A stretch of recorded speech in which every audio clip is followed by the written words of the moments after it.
O Apocalipse, o livro mais impressionante e radical da Bíblia. Um texto sagrado que profetiza o final dos tempos. Que segredos se escondem entre suas páginas? Quanto tempo de vida resta à espécie humana? A história tem um rumo, e esse final é iminente porque já estamos na etapa da última dessas figuras. Ou seja, o fim da história já está próximo. Por que muitos mencionam que existe um lugar onde seus habitantes poderiam se salvar? Segundo vários especialistas, dos 7 selos que compõem o Apocalipse, 5 já foram abertos, e agora o 6º está prestes a se abrir, o que trará a destruição de grande parte da população mundial. O caso está aí, mas há 7 selos. Quem nos dirá o que vai acontecer? E todos choram. Mateus está sugerindo a possibilidade de que não haja tanto medo no final dos tempos. Um grupo de cientistas detectou na natureza novos sinais que anunciariam um desastre natural com um poder destrutivo capaz de provocar a extinção da espécie humana. O mundo acaba para dar lugar a outro mundo novo. Desde o princípio dos tempos, há relatos bíblicos em que Deus ameaça com destruição total. A Torre de Babel, as estátuas de sal, o dilúvio universal e depois, a mais aterrorizante de todas, o juízo final. A história tem que terminar para dar início a um mundo novo. O Apocalipse, o começo do fim.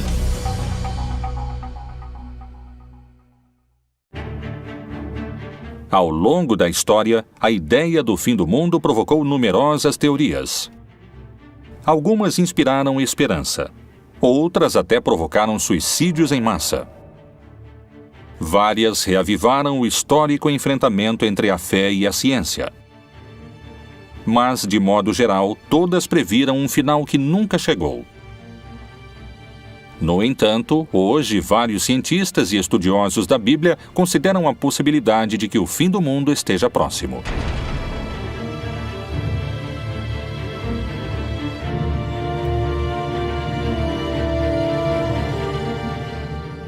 A grande quantidade de informações e o acesso imediato que temos aos fatos que acontecem no mundo nos levam a crer que são signos e sinais de que a profecia realmente está se cumprindo.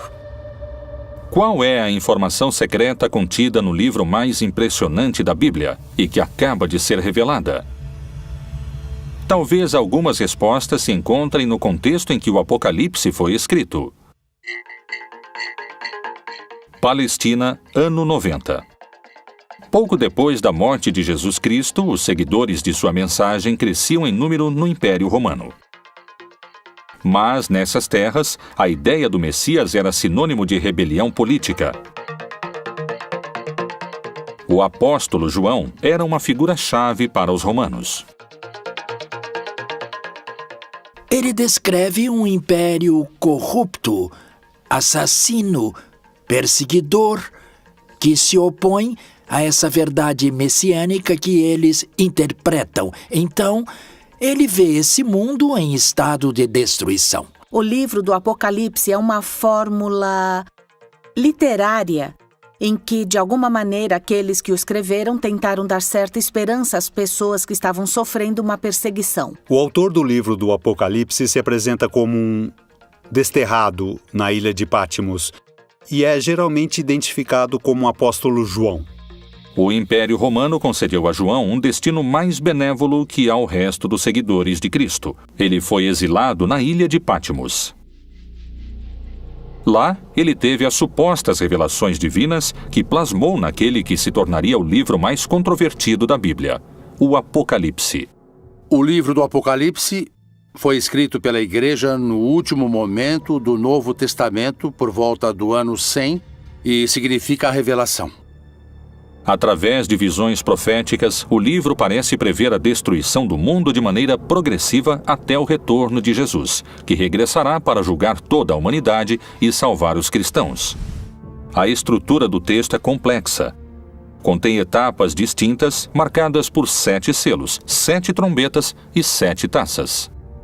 A ideia da trombeta como aquilo que anuncia, a ideia da taça como aquilo que contém, que sustenta algo, que se derrama, a ideia dos selos como aquilo que, de algum modo, dá certificação.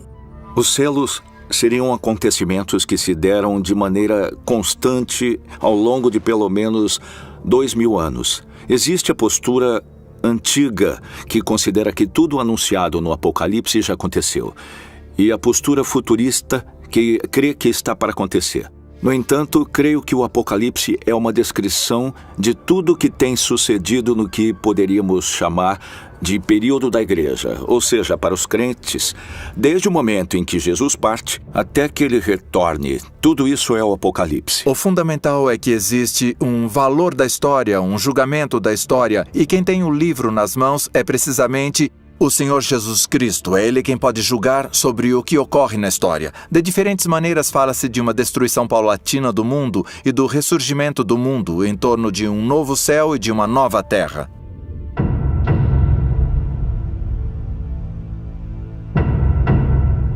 Até hoje, esse texto complexo tem suscitado todo tipo de interpretações. Uma das hipóteses é que nos encontramos na fase final do Apocalipse. É a etapa chamada Grande Tribulação.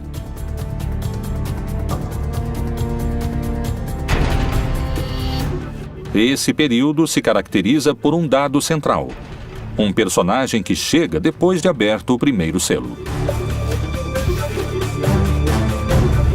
Parei sobre a areia do mar, e vi subir do mar uma besta que tinha 7 cabeças e 10 chifres. O que o Apocalipse diz é que então vai haver uma batalha em que o vencedor final será Cristo. Ele vai vencer o anticristo, a besta. Esta besta representa todo o poder contrário ao cristianismo. O primeiro selo é um cavaleiro branco que representaria os falsos cristos que vão se deixar enganar quando renunciam ao verdadeiro rei, que é Jesus. O texto narra que a besta tem tanto poder que vencerá todos que tentem enfrentá-la. Mas quem representaria a figura da besta? E quando acabarem seu testemunho, a besta que sobe do abismo travará guerra contra eles, e os vencerá e os matará. Através da história, esse personagem foi mudando em suas diferentes interpretações. Hoje, o líder da Igreja Católica identifica o anticristo com uma figura que surpreendeu sua própria comunidade. O Papa disse que o anticristo é a corrupção, e disse, em algum sentido, que é adaptar, é uma adaptação da Bíblia. João, que fala do anticristo no Evangelho, diz que o anticristo é aquele que não crê em Cristo, que nega Jesus. E o que está na Bíblia, quando diz que o número da besta é 666 ou 666, é que são letras. Porque em nenhum idioma antigo, nem o grego, nem o hebraico, nem o latim, havia números. Existiam números, mas eram representados com letras. Estão indicando um nome. E em hebraico é César. Então, pode ser que represente o poder político que ataca a igreja. A condenação dos corruptos pelo chefe máximo da igreja causou impacto ao expor a figura do anticristo. O diabo é uma configuração que pode ter expressões muito claras em personagens nefastos da humanidade, como Hitler, como Videla, como Pinochet ou uma pessoa como Stalin. Pessoas horríveis da humanidade, mas não sei se o diabo se encarnou nelas. Eu acredito que eles foram expoentes da maldade, que seria atributo do diabo. Mas creio que nos equivocamos e que o pior da maldade é exercida por seres humanos. Por trás de tudo isso, há homens e mulheres que a exercem. Então, aí, podemos identificar os anticristos que existem nesse sentido. Segundo a tradição cristã, se acreditamos no anticristo na Terra, poderíamos afirmar que o primeiro selo já foi aberto.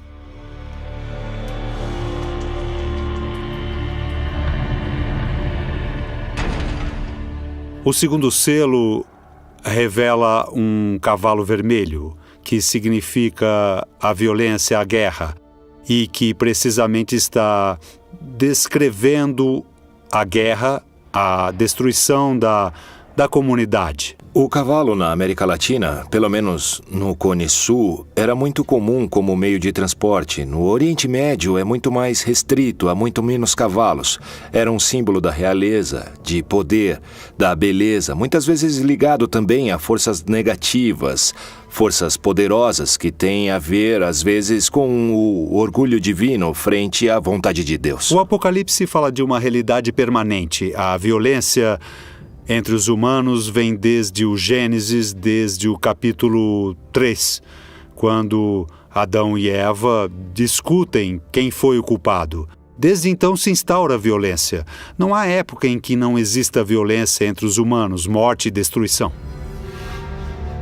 Se levarmos em conta que as 2 guerras mundiais do século XX fizeram mais de 80 milhões de vítimas, é evidente, não podemos deixar de concluir que o segundo selo já foi aberto. O terceiro selo trata da fome. Uma pessoa em cada 9, 13% da população mundial, passa fome, segundo dados do último relatório da ONU. Quando falamos do Cavaleiro da Fome, efetivamente podemos saber que no mundo sempre houve fome. Hoje temos 850 milhões de pessoas morrendo de fome no mundo. Mas a fome ameaçou o mundo. É um cavaleiro que cavalgou ao longo de toda a história de toda a humanidade. Cada novo selo é muito mais poderoso que o anterior e faz mais vítimas na Terra. Se tivermos em conta a fome que hoje existe na Terra, definitivamente podemos dizer que o terceiro selo do Apocalipse foi aberto. O quarto selo é um cavalo preto, que desencadeia muitas enfermidades, a peste. E é algo que também pelos meios de comunicação conhecemos globalmente. Sabemos bem o que está se dando com as epidemias, com as endemias no mundo todo, e certamente nos faz refletir que isso estava anunciado ou estava dito no Apocalipse. O quarto cavaleiro do Apocalipse representa as diferentes pandemias que aconteceram no mundo. Podemos também situá-lo ao longo desses 20 séculos, desde a peste antonina, do ano 160 d.C., até a época de Justiniano, em que houve outra pandemia importante. No século XII, houve a peste bubônica e no século XIV, a peste negra. Como resultado, a população da Europa perdeu 1/4 de sua população. É muito interessante porque há uma parte do livro do Apocalipse que diz que 1/3 dos homens morreriam. Por estas 3 pragas foi morta a 1/3 parte dos homens. Pelo fogo, pela fumaça e o enxofre que saíam de suas bocas. E houve momentos na história em que literalmente morreram 1/3 ou 1/4 dos homens. E na nossa época, já no século XXI, estamos diante do H1N1 ou diante da epidemia da AIDS, ou o risco de uma guerra bacteriológica. Tudo isso tornaria perfeitamente textual uma praga como o quarto cavaleiro do Apocalipse. Alguns especialistas afirmam que todas essas doenças são sinais de que o quarto selo já poderia estar aberto. Segundo o Apocalipse, os 7 selos vão deixando em seu caminho guerra, fome, morte e destruição. Com cada abertura, o fim dos tempos e a batalha final parece estar mais próxima. O quinto selo não menciona uma forma de destruição como os outros, mas descreve o pedido dos mártires para que chegue a hora do juízo final. Mártir em grego significa testemunha. Esse quinto selo representaria os crentes de toda a história que estiveram dispostos a pagar com sua vida. A afirmação de que Jesus é o Senhor e o Salvador. Eles clamam a Deus pelo fim da perseguição, pelo fim da destruição. E é isso que nos revela o quinto selo, a visão dos santos, pedindo o final dos tempos. No entanto, a resposta é o que há de mais tremendo no Apocalipse, o mais difícil de aceitar e acreditar. Há que se cumprir o número. Eles devem ter paciência, porque a destruição vai continuar, ninguém sabe quanto tempo. Mas o cristão precisa confiar que Deus sabe quando e como vai terminar. Segundo algumas interpretações, os infortúnios mencionados nos primeiros selos, a fome, as guerras e as doenças, já aconteceram. E, pelo contrário, os fatos prenunciados pelo sexto selo, o mais temível e dramático de todos os narrados no livro do Apocalipse, estaria por acontecer. E, para muitos, suas consequências são impossíveis de conter. Quais são essas catástrofes? De que tempos estamos falando? Há alguma possibilidade de deter essa contagem regressiva?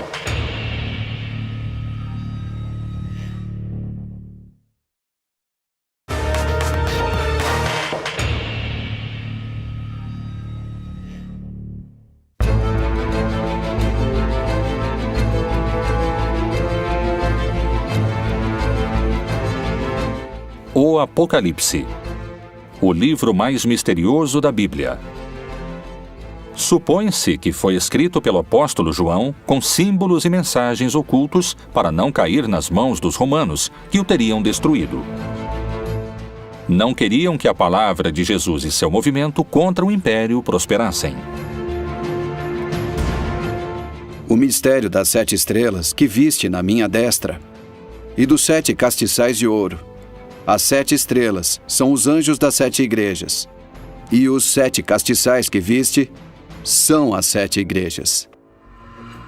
Quando João, no Apocalipse, fala das 7 taças, das 7 igrejas, das 7 luzes, está falando de tudo relacionado com os últimos tempos e está falando numa linguagem apocalíptica. A linguagem apocalíptica não tem nada de literal, não se pode ler exatamente como está lá, é eufemística. Então, deve-se interpretá-la como sinais de difícil compreensão, como uma linguagem deliberadamente crítica. O número 7 representa um ciclo, assim como a semana.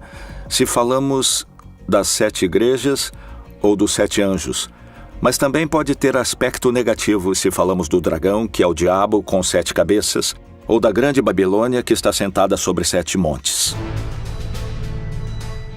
João visualizou bestas, monstros e enormes catástrofes naturais que destruiriam o mundo. No entanto, também descreveu um lugar que será salvo.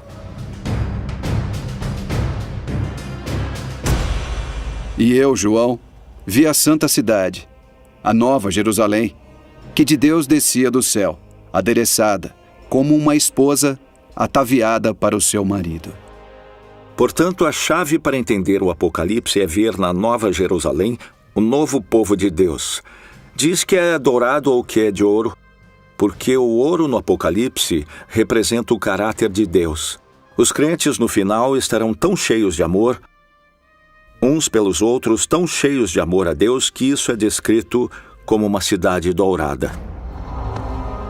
O Apocalipse fala de uma nova Jerusalém. Quando o Apocalipse foi escrito, ou pelo menos quando foi editado, a cidade de Jerusalém já havia sido destruída. Estava em ruínas. Quem são esses eleitos mencionados no texto sagrado? Como é o povo que se salvaria do fim anunciado pelo Apocalipse? Poderia existir no mundo um lugar com essas características? Michoacán, México. A quase 700 quilômetros ao sul do Distrito Federal, na chamada Terra Quente do estado, encontra-se Nova Jerusalém. Essa localidade é ao mesmo tempo uma cidade e uma comunidade religiosa. Seus habitantes têm uma interpretação particular do Apocalipse. Aqui no México temos um estado que se chama Michoacán, onde um sacerdote, o Padre Nabor, por volta de 1973, iniciou um movimento para que seus paroquianos fossem viver em comunidade. Em Nova Jerusalém há um povo muito crente que acredita que com suas rezas vão salvar o mundo.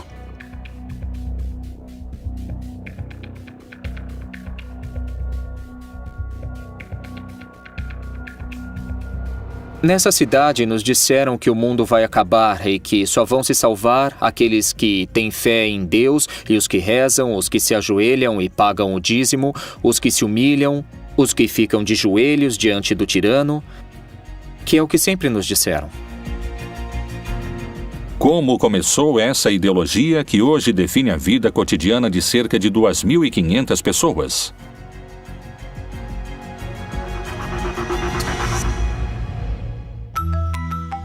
Em 1973, Gabina Santos, uma camponesa de Peruarã, trabalhava em um campo como todos os dias. Mas esse não era um dia comum. Aconteceria algo que marcaria o destino de toda uma cidade. Em 9 de junho, de manhã, dizem que a Virgem apareceu para uma senhora dentro desse espaço em que hoje está situada em Nova Jerusalém. E que lhe deu uma mensagem. A mensagem era que ela dissesse ao mundo para fazer penitência e que tivessem fé no Santo Rosário, porque o mundo estava perdido, que a humanidade estava perdida. Até aquele momento. A construção da cidade aconteceu com a fé na aparição da Virgem. E depois começaram a vir, primeiramente, os habitantes vizinhos daqui. E nessas peregrinações, alguns resolveram morar aqui. A Virgem, quando pediu ou indicou como se formaria uma comunidade ou uma cidade, ela disse como queria a comunidade. Pediu que fizesse uma cidade, mas disse que queria um lugar pobre e simples, onde ela pudesse recolher acolher seus filhos que fossem vê-la. Queria pessoas simples, pessoas de coração puro, capazes de uma entrega limpa. E indicou que tinham que fazer um lugar diferente de qualquer outro para salvar o mundo. A primeira mensageira e o primeiro líder espiritual morreram há alguns anos. Assim, o dom de receber as supostas mensagens e a liderança dentro dessa comunidade coube a outras pessoas. Hoje, se supõe que uma mulher é a encarregada de se comunicar com a Virgem e existe um líder que determina os destinos da cidade. As regras são muito rígidas.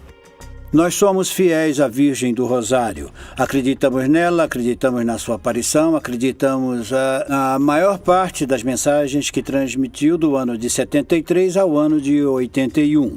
A devoção a ela se dá em primeiro lugar com o Rosário. Rezar o Rosário, levá-lo consigo, é dessa maneira que se dá essa devoção. As condutas proibidas em Nova Jerusalém são...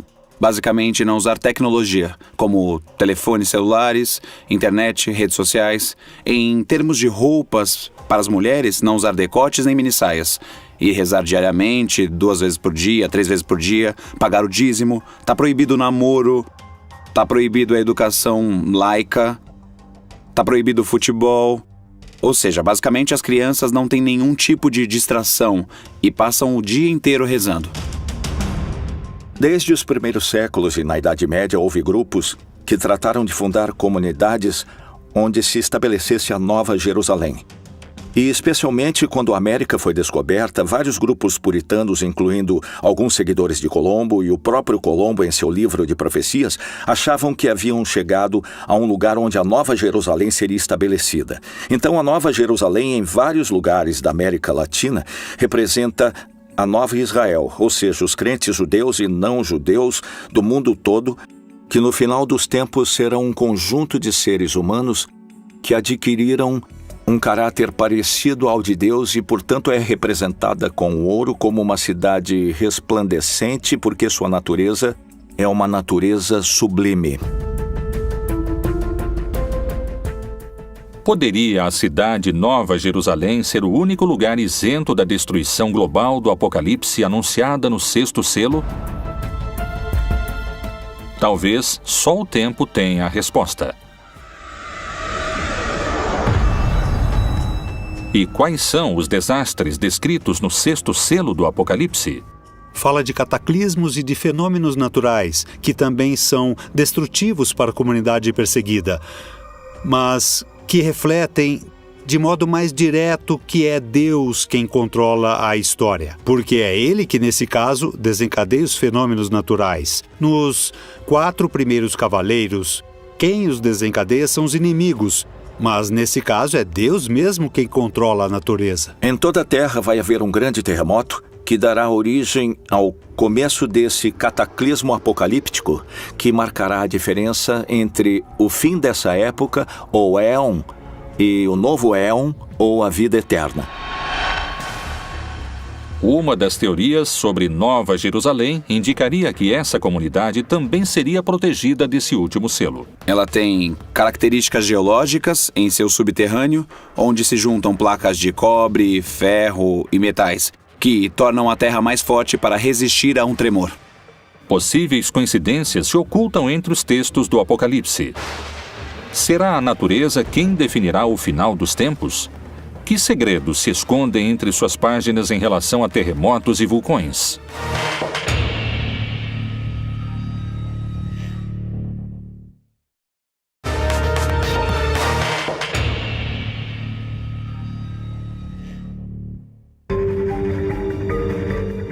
A interpretação de vários estudiosos da Bíblia sugere um cenário dramático na etapa mais destrutiva, que profetiza uma devastação planetária. O que é o Anel de Fogo? Por que alguns cientistas afirmam que nele poderia se desencadear uma destruição maciça e que coincide com a descrição do sexto selo? O significado do Anel de Fogo, que basicamente rodeia todas as costas pacíficas do Oceano Pacífico, é a colisão das placas. Nessas zonas de colisão de placas continentais e placas oceânicas ocorrem fenômenos vulcânicos e sísmicos. Isso coincide basicamente com o Cinturão de Fogo, o Anel de Fogo do Pacífico. De que modo estão mencionadas no livro do Apocalipse as consequências do sexto selo? Mas quanto aos covardes, aos incrédulos, aos abomináveis e aos homicidas, e aos que se prostituem, e aos feiticeiros, e aos idólatras, e a todos os mentirosos, a sua parte será no lago que arde com fogo e enxofre, o que é a segunda morte. Do ponto de vista geológico e astronômico, os fenômenos são, basicamente, a extinção do Sol. O Sol vai passar a ser um gigante vermelho, aumentará significativamente de volume e absorverá nesse crescimento tanto Mercúrio quanto Marte. A proximidade do Sol fará com que o planeta se aqueça muitíssimo e, nesse momento, desaparecerá a vida. E havendo aberto o sexto selo, olhei, e eis que houve um grande tremor de terra. Quando se abre o sexto selo do Apocalipse, ocorrem os terremotos. Aqui, a palavra é literal. Não existe outra definição, nem explicação, nem nenhum tipo de erro de tradução. O reaquecimento poderia estar simbolizado pelo fogo, mas parece que esse não é o único desastre natural possível. A mensagem da Virgem de Nova Jerusalém anuncia que o final também poderá chegar através de grandes terremotos. Qual é a visão dos cientistas? Tal como o Anel de Fogo, também existe um risco maior de terremotos na América Latina? Equador, 31 de janeiro de 1906, magnitude 8.8. Chile, 22 de maio de 1960, magnitude 9.5. Foi o terremoto mais violento de que se tem registro. 4.000 pessoas morreram e cerca de 2 milhões perderam seu lar. México, 19 de setembro de 1985, magnitude 8.1. Mortos, 20 mil. Haiti, 12 de janeiro de 2010, magnitude 8.0. 220 mil pessoas morreram. Os pontos do mundo com maior atividade sísmica são os que se encontram próximos de alguma falha, que é a união entre duas placas tectônicas. Toda a costa ocidental da América, não só da América Latina, mas também da América do Norte, que é parte do Cinturão de Fogo do Pacífico, tem atividade sísmica permanente, de graus baixos até graus altos, mas sempre está relacionada ao movimento das placas tectônicas, como é o caso também do vulcanismo. Porque se levantará nação contra nação e reino contra reino. E haverá terremotos em diversos lugares, e haverá fome e tribulações. Estas coisas são os princípios das dores. O aumento da grande quantidade de terremotos que vem acontecendo desde 2009 é um fenômeno que a ciência investiga e para o qual ainda não pôde dar uma verdadeira explicação. Os textos messiânicos ou apocalípticos podem ser lidos de várias formas, e sempre em cada geração há os que dizem que está para acontecer, porque isso faz alusão a Obama, faz alusão a Putin, faz alusão à crise econômica. E isso fala de tal guerra, ou seja, sempre houve pessoas que tentaram interpretar os textos e focalizá-los. Na seita do Mar Morto, há um tipo de literatura que se chama Pesher, que é a interpretação, por exemplo, do profeta Habacuque ou outros. E aí eles fazem isso. Há um texto bíblico e eles agregam. Essa figura é tal pessoa que existe hoje, ou seja, querem ajustar o texto e adaptá-lo. Ou dizer, viu, isso explica o que está acontecendo hoje em dia. No início do século XX, começaram a surgir os primeiros sismógrafos e assim começamos a ter um registro mais exato da atividade sísmica até o presente, com melhores equipamentos e uma maior quantidade de equipamentos para registrar a atividade sísmica. E assim podemos verificar com maior precisão todos os sismos que ocorrem no planeta.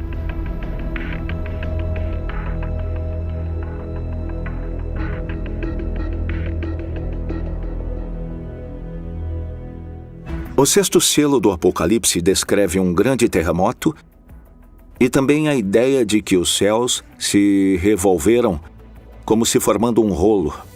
Agora, é claro, toda a descrição desse selo é feita com as palavras da cosmogonia antiga. Os mais céticos afirmam que faltam muitos anos para o fim do mundo. Esse é um fenômeno que não ocorrerá em menos de 4 a 5 bilhões de anos. Para outros, a destruição global através de vulcões e terremotos é iminente. A essência desses símbolos continua sendo vigente, na ideia de que a história tem de terminar para dar início a um mundo novo. Vários intérpretes concordam com a análise de alguns cientistas. Vivemos em tempos apocalípticos e o fim do mundo pode começar a qualquer momento. Vamos assistir a um final do mundo dos tempos bastante forte e muito caótico. O sol, a lua, as estrelas vão cair. E Jesus irá se estabelecer na terra e vai separar os que o seguiram dos que não o seguiram. Qual é a evidência que confirmaria o possível retorno de Jesus antes do fim dos tempos? Talvez a resposta se encontre em outros livros da Bíblia.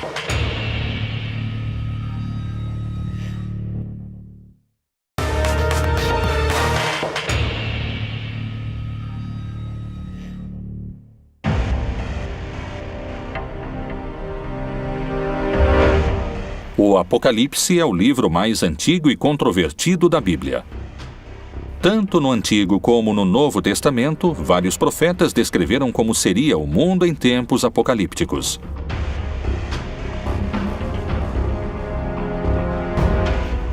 E este evangelho do reino será pregado em todo o mundo, em testemunho a todas as nações. E então virá o fim. No Evangelho de Mateus, nos capítulos 24 e 25, utiliza-se essa expressão literária para falar do final dos tempos, mas utilizando o personagem de Jesus. Mas o interessante do Apocalipse é que matam os que não creem, os que não seguem Jesus, os que não foram fiéis a Jesus. O povo cristão não deveria ter medo de ler o Apocalipse, porque é para aqueles que não foram fiéis a Jesus. Se eu fui fiel a Jesus, estarei do lado daqueles que irão se salvar. Muitos correrão de uma parte para outra, e a ciência se multiplicará. Daniel também faz parte desse mesmo gênero literário. Escreveu alguns de seus fragmentos e de maneira apocalíptica. E também aqui podemos reconhecer esse aceleramento dos processos humanos, dos processos históricos, que de fato na época em que Daniel escreveu não se podia imaginar a quantidade de conhecimento acumulado, as possibilidades tecnológicas acumuladas e também os recursos humanos acumulados. E simultaneamente a isso, o desgaste do planeta, o desgaste das relações humanas, a quantidade de habitantes, tudo isso evidentemente influi e estamos num tempo de aceleração e isso é indiscutível. A cada minuto somam-se cerca de 2.000 páginas ao conhecimento científico do homem, e uma pessoa precisaria de 5 anos para ler todo o material que é produzido a cada 24 horas. Temos carros que chegam a 350 km por hora e aviões que ultrapassam a velocidade do som. Um ritmo de vida incomparável ao que se levava há 2.000 anos. As visões no livro de Daniel estão entre os grandes mistérios apocalípticos. São símbolos de que a sociedade humana em sua história chegará a um ponto tão instável que ela própria vai desmoronar. Tudo isso está simbolizado por um cataclismo como acontece em toda a literatura apocalíptica. O julgamento da história é um elemento no qual crê o cristianismo. Nós o chamamos de parúsia. É a vinda do Senhor Jesus no final dos tempos como juiz da história e da vida de todos os seres humanos. É verdade que nosso momento histórico tem uma peculiar consciência da decadência da história humana. Entendemos o que é o fim do cosmo, também imaginado do ponto de vista físico. Podemos falar dessa expansão do universo que tende a um esfriamento global, não um aquecimento global do planeta, porém mais amplamente. E podemos imaginar, sabemos que a Terra, nosso lugar onde desenvolvemos a história, é decadente. Havia 3 visões básicas do fim da história. Uma visão que se chama utópica, que chegará ao fim dos tempos e o cordeiro viverá com o lobo, e a criança brincará com a serpente, e a destruição cessará, ou seja, uma visão idílica da paz universal. A outra visão é restaurativa. Então é uma ideia segundo a qual a época messiânica é a restauração do reino de Davi, ou seu equivalente. Ou seja, uma época em que Israel viverá em paz com seu próprio estado, um estado poderoso. A terceira visão é que é uma visão catastrófica. Crê que antes do final da história e da paz, haverá uma época terrível de guerras, de lutas, que tem um valor simbólico no mundo ocidental, o Armagedon, que usa como término da luta final. Mas em hebraico é Armegido, o Monte Megido, um lugar que fica ao norte de Israel. Pode-se estar no meio do Armagedon e ver esse lugar, que é uma cidade que teve uma grande história na época bíblica, a cidade de Megido. Então, nessa visão, antes que venha o bem e a paz, haverá uma época terrível de sofrimento, de guerra, de lutas. Além da referência precisa no 6º selo, há outra citação bíblica que menciona luas de sangue como um sinal do fim. O sol se converterá em trevas e a lua em sangue, antes de chegar o grande e glorioso dia do Senhor. Lucas, no livro dos Atos dos Apóstolos, fala de uma lua vermelha.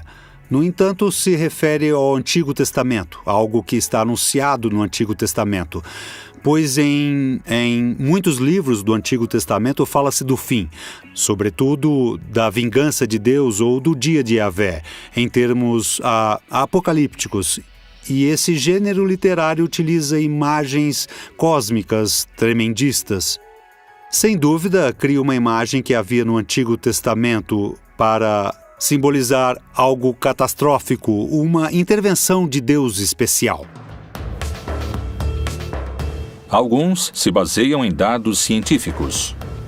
Outros na fé e em sua própria interpretação desses textos sagrados. Muitos afirmam que estamos a caminho de abrir o 7º selo e que começou a contagem regressiva. O que ninguém sabe é se o mundo acabará em milhares de anos ou em poucos minutos.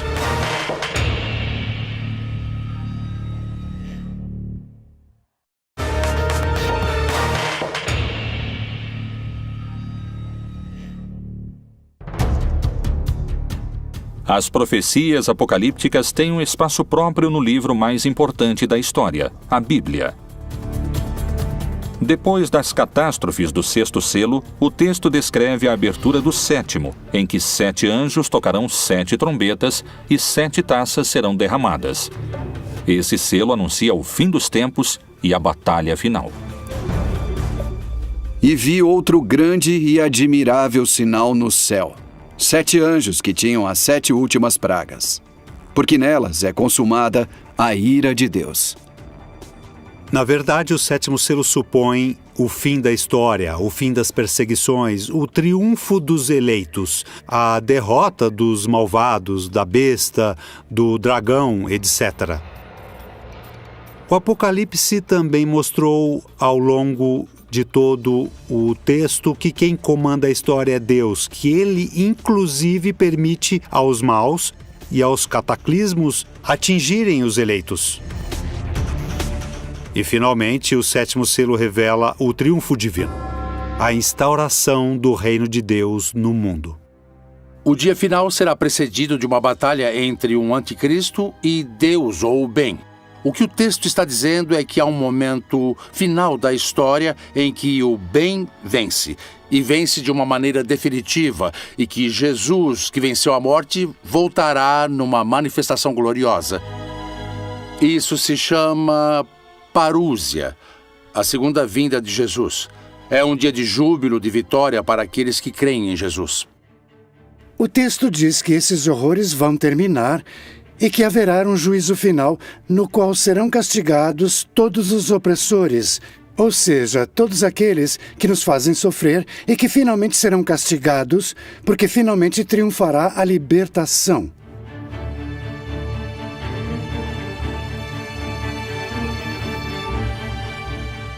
É uma mensagem de esperança.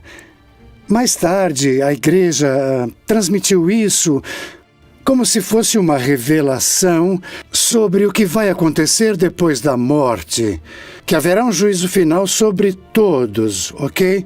Então isso já é uma interpretação feita pela igreja que faz parte do seu projeto de dominação. O Apocalipse não é um livro histórico. Não é um livro do futuro, não é como uma bola de cristal que revela o futuro. É um gênero literário, escrito no gênero literário judaico-apocalíptico. A atmosfera se torna de terror quando o Apocalipse é citado hoje. Não é sobre o futuro. Quem escreveu o livro não estava pensando no fim do mundo, nem no futuro. Estava pensando no presente. Existiria o povo eleito que poderia se salvar do fim do mundo? Seria possível minimizar as consequências das catástrofes naturais?